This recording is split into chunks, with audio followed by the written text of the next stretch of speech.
V-ați știut că există o marcă de mașini care poartă numele Kia și oferă clienților săi o garanție de 7 ani. Astăzi noi avem Kia Sportage.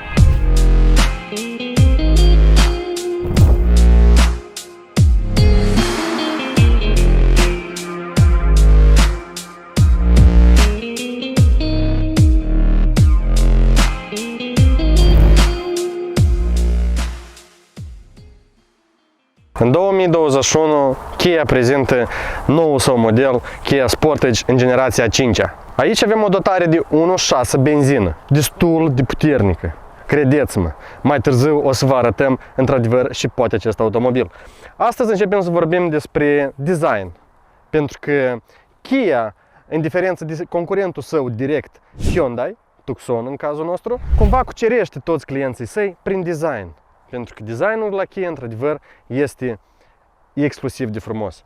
Ei bine, începem de la faruri și observăm că aici, cumva, Kia a încercat să facă forma asta de capa și li s-a primit într-adevăr frumos. E mai ondulat, e mai soft. Ceea ce se cere astăzi în 2023, cam toți producătorii fac asta și într-adevăr arată bine. Vreau să accentuez faptul că grila din față, chiar dacă e plastic, e un plastic bun. El stă bine fixat, nu-i moale, la o lovitură mai tare nu se strică atât de ușor. Cineva a spus că, datorită faptului că bara din față este mai moale, cumva că dacă lovești un pieton, el să nu se traumeze foarte mult, dar totodată hai să ne gândim la faptul că dacă cu mașina asta, care de exemplu ar avea o grilă mai moale, zbori într-un stâlp, păi s-ar putea tu să nu mai rămâi în viață. Aș vrea să vă prezint cum stau lucrurile sub capota acestui automobil și mai exact, chiar dacă este un 1.6 cu turbină, motoarele de 1.6 nu sunt atât de mari, în compartimentul motor, într-adevăr, avem mult spațiu. În cazul în care vreți să modificați ceva, o piesă a motorului sau să schimbați ceva, într-adevăr, loc este îndeajuns, puteți liber să faceți orice doriți. La compartimentul motoarelor, defecțiuni nu se urmăresc. Vreau să accentuez că în anul 2023, Kia a depistat o problemă în America în care o piuliță de la generator tot nu se ținea bine și din cauza ei s-au produs careva circuite electrice închise și cumva au făcut scurt circuit și din acest motiv Kia a decis să reîntoarcă toate mașinile și să schimbe acea piuliță. La compartimentul motor asta e tot ce am avut de spus. Aici celui care a să cumpere acest automobil are doar de turnat ulei, benzină și înainte la drum. Țin să accentuez că în anul 2022 Kia Motors a retras de la clienții săi 100.000 de mașini pentru a le regla frâna. Pompa de ulei a frânii s-a stricat. Simplu s-a stricat. Din ce motiv și cum, nimeni nu știe. Aș vrea să vă spun un pic despre acest model care a apărut de mult în anii 2000 și chiar și până în ziua de astăzi se menține în topul celor mai vândute mașini de la Kia Motors. O întrece pe ea doar Kia Sorento și în spatele ei rămâne Kia Optima. Datorită faptului că aceste automobile se vând până în ziua de azi destul de bine, înseamnă doar faptul că lumea le iubește. Vreau să vorbim un pic despre materialele de pe ușă și în general vreau să accentuez că oglinzile nu se închid la dotarea care o avem noi astăzi, dar fiți atenți, când deschid ușa, cumva pragurile sunt acoperite tot de partea ușii. Într-adevăr e ok, pentru că în momentul când afară e murdar, când mergi pe glod, tu urcându-te deja aici e curat. Nu mai e necesitate cumva să stai, să ai grijă că nu cumva să te anini sau să te murdărești. Și ține de dotări. Avem simplu salon, textil, nu este piele. Pe alocuri avem o piele artificială, cum ar fi pe ușă, spre exemplu aici. Un pic aici la mâner și doar atât. În rest este plastic. Chiar și jos și cum se aude, e un plastic simplu, dar este bine strâns. Asta este important de menținut. Despre interior o să vorbim un pic mai târziu. Mergem la ușa din spate. De ce vreau să accentuez ușa din spate? Pentru că plasticurile astea de sus, la ușa din față și la ușa din spate se diferențiază foarte mult. Acolo este un plastic mai umplut, așa mai plin, aici este mai gol deja.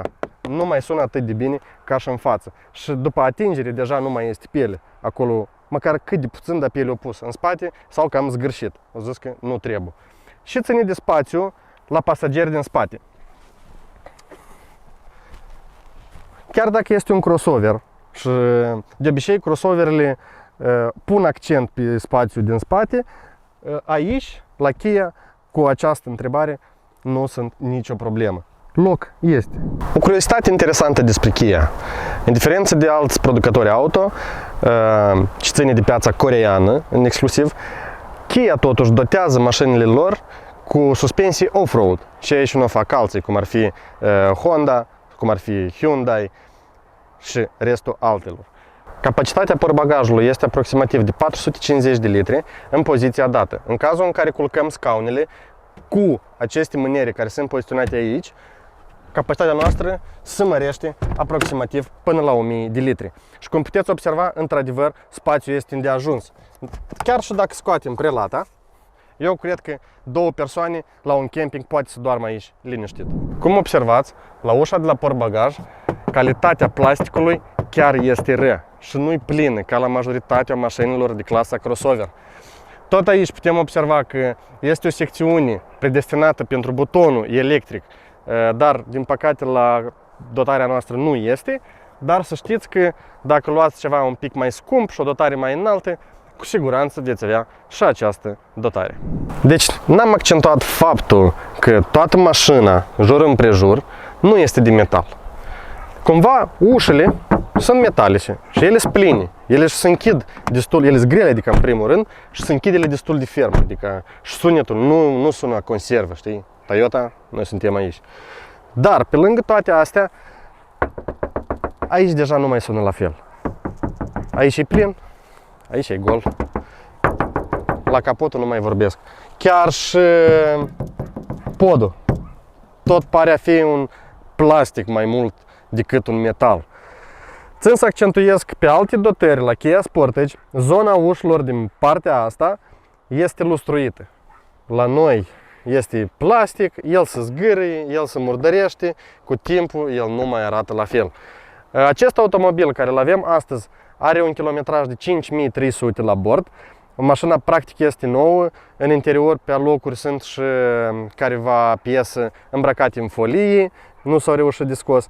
Considerăm că mașina asta merită văzută și merită testată. Dar noi mergem să vă arătăm cum stau lucrurile pe interior.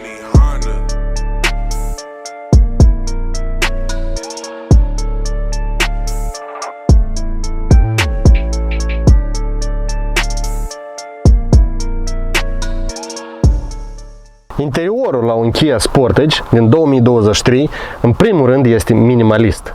Dar totuși, avem multe de discutat aici. Primul și în primul rând, vreau să accentuez faptul că mașina este în completație cea mai mică și din acest motiv, multe dotări sunt absente.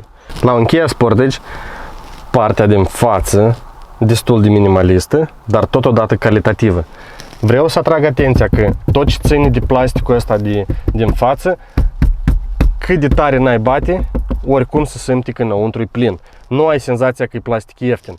Da, la prima vedere, vizual el pare ieftin, dar asta nu e așa. Designul ăsta frumos, cumva conturul ăsta trecut de pe ușă, pe sub parbriz, mânierele exclusive. Prima dată văd așa mâniere, deci sunt foarte mari și ai senzația că cu dânsa poți deschizi 2 sticle de bere deodată. Dar nu e pe asta. Pe volanul la un Kia Sportage avem o mulțime de dotări, inclusiv cruise control adaptiv, menținerea în bandă, ajutor, adică asistentul de condus. Aparent el nu lucrează cel mai bine, deoarece uneori pierde banda, uneori te forțează să faci anumite manevre, când observă un obstacol, uneori nu-l observă și din acest motiv vreau să dau o notă de 7 la asistentul de volan, să putea de făcut mai bunicel. În display-ul de la șofer, noi putem să analizăm cât mai avem de parcurs cu benzina din rezervor, totodată putem să vedem consumul mediu de la o alimentare la alta și consumul mediu în general, de când ați pornit automobilul. O informație într-adevăr necesară pentru orice șofer, în care poți într-adevăr să înțelegi cam care ar fi consumul mașinii tale. Din dotările importante care ar mai fi la un Kia Sportage este senzorul de citire a semnelor. De fiecare dată când mergeți în bord, vă este prezentată viteza sau limita de viteză pe perioada de drum pe care o parcurgeți. Nu vă avertizează că ați depășit limita de viteză sau că n-ați depășit. Oricum rămâne acolo undeva pentru siguranța dumneavoastră și ca să nu luați amenzi prea multe. Aș vrea să pun accent un pic și pe cotieră. Ceea ce eu nu prea, spun așa, laud la cotierele de la mașinile coreene, chineze, japoneze, este faptul că ele nu au alte poziții decât poziția asta statică. L-ai deschis, gata, alte poziții nu-i. Și dacă să fim atenți, nici în dotările mai mari, această funcție este exclusă. E pur și simplu nu-i. Un pic să vă spun despre camera din spate. Are două vederi, una de sus și una orizontală. Calitatea imaginii într-adevăr destul de bună, eu cred că e un Full HD, chiar dacă s-ar putea să în întuneric cumva să nu vedeți anumite obiecte, tot la asta s-a gândit Kia și a pus în spate la portbagaj și un beculeț care de fiecare dată când dați cu reversul se aprinde și vă luminează destul de bine suprafața spre care înaintați să parcați.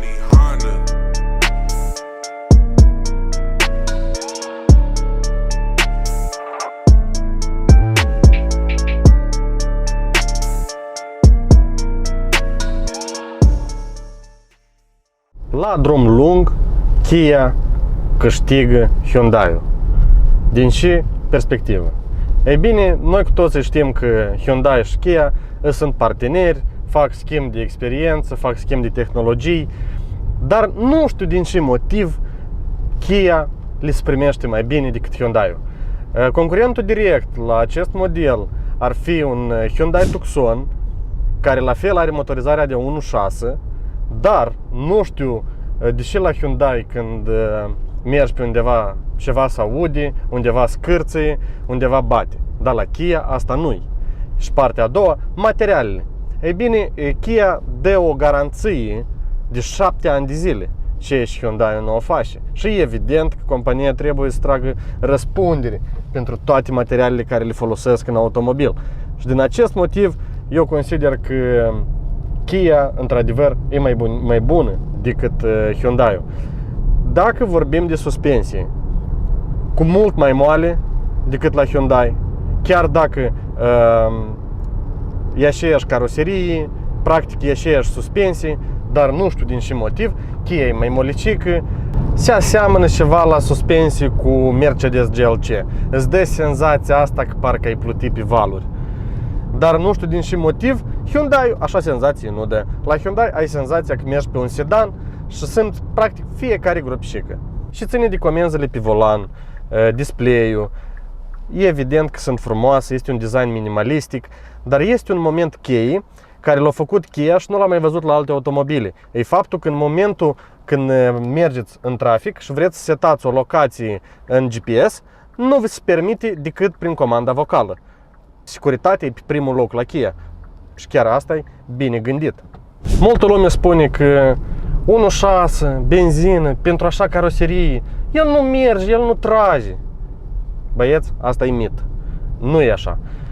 Noi am rămas uimiți de acest automobil că pe lângă faptul că el trage la 1.6, parcă e un 2.0 și consumă el tot ca un 2.0. 7-9 litri independență, traseu 7, oraș 9, noi ieri ne-am plimbat 100 de km prin oraș, ne-am scos un consum de 8 și 8, 8 și 5 pe alocuri. Consider că pentru 1.6 e destul de bun consumul. Da, eu sunt de acord că un 2.0 poate undeva îți dă mai mult putere, dar nu. Kia Sportage are mai multe echipări, începând de la motoarele de 1.6, terminând cu 2.5, având în echipare și diesel, atât și benzină, cu turbină și hibrid și plug-in hibrid. Toate ele sunt diverse și toate ele diferă în preț. Varianta care o avem noi acum este varianta cea mai low și cea mai ieftină. Dacă vorbim de piața second în Republica Moldova în 2023, puteți să găsiți un asemenea automobil aproximativ între 23 și 28.000 de euro. din motivul că la cineva mașina ar putea să fie 2022, pentru că completați, adică cumva caroseria asta a fost produsă din 2021 și puteți să găsiți, de exemplu, 22.000 de euro pentru anul 2021, dar puteți să luați cu 27.000 din anul 2023. Totuși depinde și căutați și cum găsiți. Și ține de cutie, chiar dacă e un 7 trepte automat, se comportă destul de moale. De fiecare dată când accelerezi, nu simți când se schimbă viteza. Și asta e de lăudat. Pe lângă rivalul său principal, Hyundai, să nu uităm că în această cursă mai intră și Honda CR-V, mai intră și Toyota RAV4, care evident pe lângă Kia pierd mult. RAV4-urile, motorizarea mai mare, ca volum el e mai mare, dar din punct de vedere a calității materialelor e cu mult mai rău. Kia, chiar dacă folosește undeva material mai bun, undeva material mai rău, el e strâns bine și nu ai senzația că e prost la prima vedere, cel puțin. Tu te uiți și te gândești, bă, cred că asta e piele bună. Dar e ca tare nu.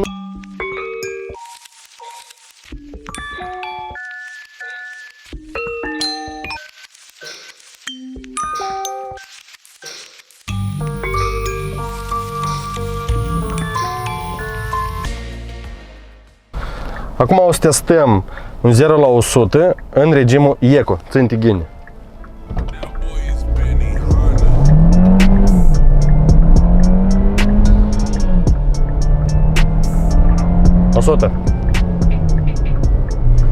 Regimul Eco pare destul de lent, sincer vorbind. Acum o să testăm și regimul normal. Mari diferențe acolo presupun că nu vor fi, dar ține să vedem. Așadar, trecem în regimul normal. În momentul când schimbăm regimul, se schimbă și culoarea la display. Suntem gata? 3, 2, 1.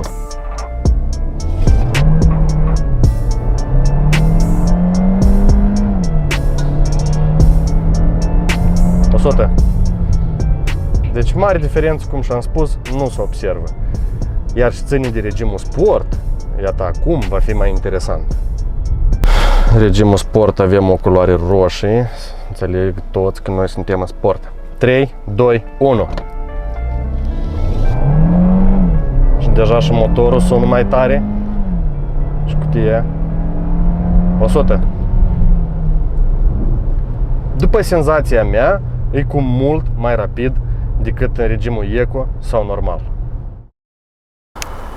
În concluzie, astăzi merită oare de procurat un asemenea automobil?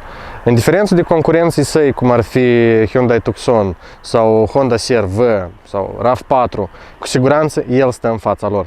Mergeți, căutați, o sumă aproximată între 25 și 28.000 de euro ar fi perfectă. Dacă aveți posibilitatea de a găsi un asemenea automobil cu dotări mai multe, cu siguranță merită cumpărat. Cu voi a fost Mall Drive, vă mulțumim și vă dorim atenție la drum.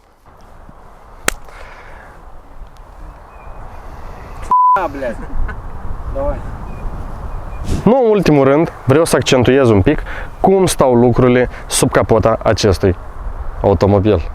Tu și e ca de știi râs. E ca și-am zis eu de În ultimul rând, brat, tu ok și vidosul în care ultimul rând?